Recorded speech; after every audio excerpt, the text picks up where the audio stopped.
Hi students, computer class day 4 में आपका स्वागत है। कंप्यूटर ट्रेनिंग कोर्स की इस वीडियो क्लास में हम आपको कंप्यूटर कीबोर्ड की कंप्लीट नॉलेज देंगे, जिसमें हम आपको कीबोर्ड की सभी कीज और उनका क्या यूज़ है या कीबोर्ड का यूज़ कैसे करते हैं, इसकी प्रैक्टिकल नॉलेज आपको इस वीडियो में देने वाले हैं। तो चलिए आपके कीमती समय को बचाते हुए सीधे सीखना शुरू करते हैं। वीडियो में आगे बढ़ने से पहले इजी टेक क्लास को सब्सक्राइब करने के लिए आप सभी का बहुत बहुत धन्यवाद। आप लोगों के बेहतरीन सपोर्ट से हमने चंद दिनों में 150 सब्सक्राइबर्स कंप्लीट कर लिए हैं और हम जल्द ही 1000 का आंकड़ा भी पार कर जाएंगे। So again thank you so much for your incredible support. तो चलिए अब मेन मुद्दे पर आते हैं। देखिए, जब आप MS Word, Excel, PowerPoint और इवन नोटपैड में भी अगर काम करते हैं तो आपको कीबोर्ड का अच्छे से यूज़ करना आना चाहिए। और जब तक आपको नहीं पता होगा कि कौन सी कीबोर्ड की किस लिए यूज़ होती है तो टाइपिंग के समय आपको घबराहट होना बिल्कुल लाजमी है।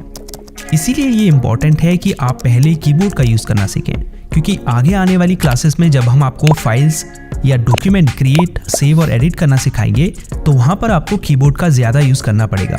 तो इसीलिए इस वीडियो को बिल्कुल स्किप मत कीजिए और अंत तक ध्यान से देखिए। अगर आप वीडियो को अच्छे से देखेंगे तो मुझे नहीं लगता कि फिर आपको इन फ्यूचर कीबोर्ड यूज़ करने में कोई दिक्कत होने वाली है। तो ये एक QWERTY लेआउट का कीबोर्ड है। वैसे तो कीबोर्ड कई डिफरेंट लेआउट्स में आते हैं, जैसे QWERTZ एक है, AZERTY एक है, DWORD एक है, ऐसे ही कई और कीबोर्ड लेआउट्स भी हैं। लेकिन इंडिया में मोस्टली आपको QWERTY लेआउट के कीबोर्ड ही मिलेंगे। कैसे पता करेंगे कौन सा कीबोर्ड लेआउट है? तो अगर इसके पहले 6 अल्फ़ाबेट कीज़ को देखें तो वो कुछ इस तरह से है, QWERTY। तो इन वर्ड्स को अगर मिला दें तो बनेगा QWERTY। ऐसे ही हर कीबोर्ड लेआउट का पता आप कर सकते हैं उसके पहले कुछ अल्फ़ाबेट कीज़ को देखकर। तो इस कीबोर्ड में सबसे ऊपर ये कुछ एक्स्ट्रा शॉर्टकट कीज़ है। हालांकि हर कीबोर्ड में ये कीज़ हो ज़रूरी नहीं। जैसे इसमें होम में जाने के लिए है, ये मेल ओपन करने के लिए है, ये वीडियो को पॉज और प्ले करने के लिए है। ऐसे ही इस लाइन में अदर कीज़ है। ये भी हो सकता है आपके कीबोर्ड में ये एक्स्ट्रा शॉर्टकट कीज़ हो ही ना, लेकिन अगर होंगी तो आप उनके साथ में बने साइन को देखकर ये पता लगा सकते हैं कि ये कीज़ किस बारे में है। जैसे इसमें स्पीकर और प्लस का साइन है, इसका मतलब ये वॉल्यूम बढ़ाने के लिए यूज़ होता है। इसमें स्पीकर और माइनस का साइन है तो ये वॉल्यूम को कम करने के लिए यूज़ होता है। ऐसे ही अदर कीज़ के साइन को देखकर आप जान सकते हैं कि उसका क्या यूज़ है। अब इससे नीचे की लाइन में सबसे लेफ्ट कॉर्नर में ये एस्केप की है, जिसके कई यूज़ है, जैसे किसी प्रोसेस को स्टॉप या कैंसिल करने के लिए, फुल स्क्रीन को एग्जिट करने के लिए, या पॉपअप मेन्यू और डायलॉग बॉक्स को क्लोज करने के लिए इसका यूज़ होता है। उसके बाद ये फंक्शन कीज़ है, F1 से F12 तक। इन सभी कीज़ का अपना अलग अलग फंक्शन होता है। फॉर एग्जांपल, आपने कोई प्रोग्राम ओपन किया हुआ है, लेट्स से गूगल क्रोम। अगर आप F1 प्रेस करेंगे तो उसकी हेल्प और सपोर्ट विंडो ओपन हो जाएगी। ऐसे ही कोई भी प्रोग्राम आपने ओपन किया हो, उसके हेल्प सेक्शन को ओपन करने के लिए आप F1 की का यूज़ कर सकते हैं। फिर F2 है, अगर आपको किसी फाइल, फोल्डर या डेस्कटॉप आइकन का नेम चेंज करना है तो आप माउस कर्सर को उस आइटम के ऊपर ले जाकर F2 प्रेस कीजिए। F3 को दबाकर आप करंटली ओपन प्रोग्राम में सर्च फीचर को एक्टिव कर सकते हैं, जिसकी मदद से फिर आप फाइल्स, फोल्डर या फिर एक डॉक्यूमेंट और वेब पेज में किसी स्पेसिफिक वर्ड को ढूंढ सकते हैं। F4 की का यूज़ एक प्रोग्राम से दूसरे प्रोग्राम में डिफरेंट हो सकता है। फॉर एग्जाम्पल, एक्सेल में F4 की को प्रेस करके आप अपने लास्ट एक्शन को जितनी बार चाहे उतनी बार रिपीट कर सकते हैं। इसके अलावा इसका उपयोग दूसरी कीज़ के साथ में भी किया जा सकता है, जैसे Alt + F4 को दबाकर आप करंटली ओपन विंडो को क्लोज कर सकते हैं। फिर है F5, जिसका यूज़ भी अलग अलग प्रोग्राम में डिफरेंट हो सकता है। फॉर एग्जाम्पल, किसी ब्राउज़र में एक वेब पेज को रीलोड या रिफ्रेश करने के लिए आप F5 की प्रेस कर सकते हैं। ऐसे ही MS वर्ड में इससे find and replace window open कर सकते हैं। कहने का मतलब है जिस भी प्रोग्राम को आपने ओपन किया होगा उसके हिसाब से इसका फंक्शन चेंज हो सकता है। फिर है F6, अगर आपने कोई इंटरनेट ब्राउज़र ओपन किया होगा, जैसे ही आप F6 प्रेस करेंगे तो एड्रेस बार में जो भी URL होगा वो सेलेक्ट हो जाएगा, जिसे फिर आप कॉपी कट कर सकते हैं या एड्रेस बार में कुछ और टाइप करके सर्च भी कर सकते हैं। फिर है F7 की, अगर आपने MS Word, Excel, PowerPoint इन प्रोग्राम को ओपन किया होगा तो F7 की प्रेस करके आप स्पेलिंग और ग्रामर चेक करने वाले डायलॉग बॉक्स को ओपन कर सकते हैं। फिर है F8, अगर आपका कंप्यूटर टर्न ऑन हो रहा है और उस समय अगर आप F8 की को बार बार दबाते हैं तो आप बूट मेन्यू को इससे ओपन कर सकते हैं। F9 का यूज़ बेसिकली आउटलुक में ईमेल को सेंड करने के लिए किया जाता है। फिर है F10, इस की का अलग अलग प्रोग्राम में डिफरेंट फंक्शन हो सकता है। फॉर एग्जांपल, अगर किसी ब्राउज़र को आपने ओपन किया है और आप F10 की प्रेस करते हैं तो उसका जो 3 डॉट आइकन होता है, जिसे मेन्यू बार भी कहते हैं, वो सेलेक्ट हो जाता है। फिर आप एंटर दबाकर उसे ओपन कर सकते हैं। अगर F11 को आप प्रेस करते हैं तो आप ब्राउज़र में फुल स्क्रीन को एक्टिव कर सकते हैं। वापस F11 प्रेस करके फुल स्क्रीन को एग्जिट भी कर सकते हैं।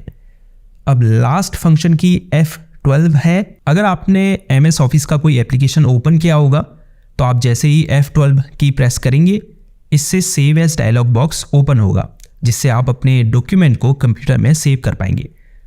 तो ये थी F1 से F12 तक की फंक्शन कीज़। अब इसी लाइन में सबसे राइट कॉर्नर पर 2 कीज़ और हैं।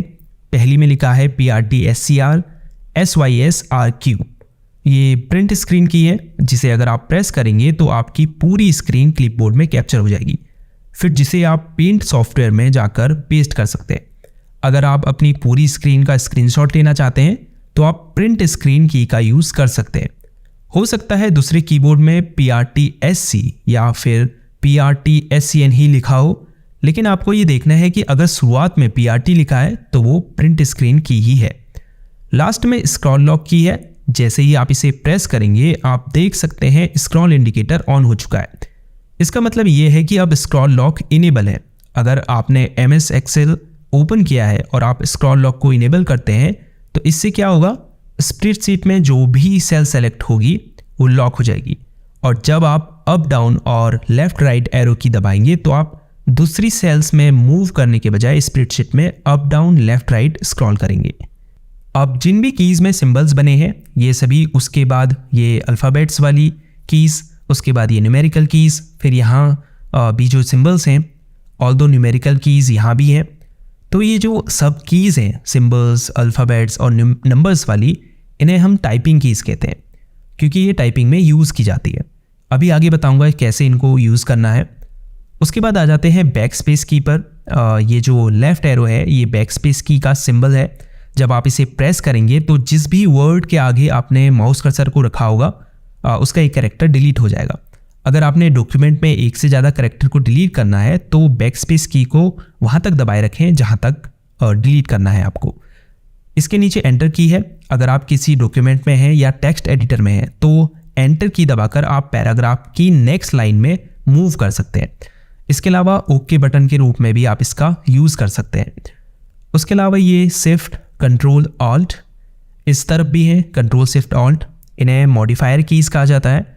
ये जो कीज़ है ये हमेशा दूसरी कीज़ के साथ में इस्तेमाल की जाती है, जिन्हें हम शॉर्टकट कीज़ भी कहते हैं। अगर आपको इन सिंबल्स को अपने डॉक्यूमेंट में ऐड करना है जिनमें नंबर्स लिखे हैं, कुछ कीज़ में 2-2 सिंबल्स हैं, अगर आप इन कीज़ को प्रेस करेंगे तो पहला सिंबल तो टाइप हो जाएगा, लेकिन जो इसमें दूसरा सिंबल बना है वो टाइप नहीं होगा। तो इन्हें टाइप करने के लिए फिर आप इन्हें शिफ्ट के साथ दबाएंगे। ऐसे ही अगर ऑल्ट की और F4 की को साथ में दबाएं तो आप करेंटली ओपन विंडो को क्लोज कर पाएंगे। तो ये जो 3 कीज़ हैं, ऑल्ट, कंट्रोल और शिफ्ट, ये हमेशा दूसरी कीज़ के साथ में कॉम्बिनेशन के रूप में यूज़ की जाती हैं। अब ये जो की है जिसमें छोटा सा माउस कर्सर बना हुआ है, इसे आप राइट क्लिक की जगह यूज़ कर सकते हैं। जैसे जब आप राइट क्लिक करते हैं किसी फाइल, फोल्डर, प्रोग्राम या लिंक के ऊपर तो एक पॉपअप मेन्यू ओपन होता है, वैसे ही जब आप इसे प्रेस करेंगे तो एक पॉपअप मेन्यू ओपन होगा। अब लेफ्ट कॉर्नर में कुछ इंपॉर्टेंट कीज़ हैं, जैसे कैप्स लॉक। अगर आप किसी अक्षर या शब्द को कैपिटल लेटर में टाइप करना चाहते हैं तो कैप्स लॉक को प्रेस कीजिए। यहाँ ऊपर अगर आपको कैप्स इंडिकेटर ऑन दिखे, इसका मतलब कैप्स लॉक इनेबल है। कैप्स लॉक की के ठीक ऊपर टैब की है, जिसके कई सारे इस्तेमाल होते हैं। जो कॉमन यूज़ है वो ये है कि जब हम वर्ड में या नोटपैड में होते हैं और स्पेस की प्रेस करते हैं तो माउस कर्सर एक कैरेक्टर आगे मूव होता है, जबकि टैब की को दबाकर आप इसे 4-5 कैरेक्टर आगे मूव कर सकते हैं। अब इस तरफ आ जाते हैं, ये है इंसर्ट की। अगर आप किसी वर्ड प्रोसेसिंग सॉफ्टवेयर में, फॉर एग्जांपल MS वर्ड में या वर्ड पैड में, माउस कर्सर को किसी वर्ड के ठीक पहले रखें और फिर इंसर्ट की दबाएं और कुछ टाइप करें तो होगा ये कि जैसे ही आप कैरेक्टर टाइप करना शुरू करेंगे, ये पहले लिखे वर्ड को डिलीट कर देगा और इसे नए टाइप किए गए वर्ड में बदल देगा, जिसे हम ओवरराइट करना भी कहते हैं। इसके नीचे होम बटन है। अगर आपने माउस कर्सर को किसी पैराग्राफ लाइन के बीच में या लास्ट में या स्टार्टिंग में छोड़कर कहीं भी रखा है, अगर आप होम की दबाएंगे तो कर्सर लाइन की शुरुआत में आ जाएगा। इसके अलावा अगर आप किसी वेब पेज के एंड में होंगे तो आप होम की दबाकर वेब पेज में टॉप पर आ जाएंगे। फिर ये डिलीट की है, जिससे आप सिलेक्टेड फाइल या फोल्डर को डिलीट कर सकते हैं या किसी सिलेक्टेड टेक्स्ट या पैराग्राफ को भी डिलीट कर सकते हैं। इसके अलावा अगर आप किसी वर्ड के पहले कर्सर को रखकर डिलीट की दबाएंगे तो वह वर्ड डिलीट हो जाएगा। फिर ये एंड की है, जिसे दबाकर आप किसी पैराग्राफ लाइन के एंड में कर्सर को ला पाएंगे। इसके अलावा एक वेब पेज के बॉटम में मूव करने के लिए भी आप एंड की का यूज़ कर सकते हैं। ये पेज अप और पेज डाउन की है, जिसे दबाकर आप एक डॉक्यूमेंट या वेब पेज में ऊपर नीचे स्क्रॉल कर सकते हैं। ये नेविगेशन कीज़ हैं, अप डाउन राइट और लेफ्ट। इससे आप पैराग्राफ में ऊपर नीचे दाएं बाएं मूव कर सकते हैं। इसके बाद इधर भी डिलीट और एंटर की है। फिर ये न्यूमेरिकल कीज़ है और फिर ये नंबर लॉक की है। क्योंकि अगर आप देखें तो इन नंबर्स की के दो फंक्शन हैं, जैसे इन पर नंबर भी लिखा है, दूसरा ये नेविगेशन के लिए भी यूज़ होती है। जैसे देख सकते हैं up down left right arrow बने हुए हैं, पेज अप पेज डाउन है, होम और एंड है, मतलब एक ही की के दो फंक्शन हैं। तो अगर आप बिना नम लॉक इनेबल किए इन कीज़ को प्रेस करेंगे तो ये नेविगेशन का काम करेगी, लेकिन अगर आप नम लॉक इनेबल कर देंगे फिर आप नंबर टाइप कर पाएंगे। ये ऊपर नम इंडिकेटर आपको बताएगा कि नम लॉक इनेबल है या डिसेबल है। तो ये थी कंप्यूटर क्लास डे 4, जिसमें आपने कीबोर्ड की सभी कीज़ और उनका यूज़ करना सीखा। जाते जाते वीडियो को लाइक ज़रूर कीजिए, क्योंकि इससे हमें पता चलेगा कि आपको यह वीडियो पसंद आई है, और चैनल को सब्सक्राइब भी ज़रूर कीजिए। कोई सवाल या सुझाव हो तो नीचे कमेंट करें, हम उसका रिप्लाई आपको ज़रूर देंगे। तो इस वीडियो में इतना ही। See you in the next video. तब तक के लिए गुड बाय।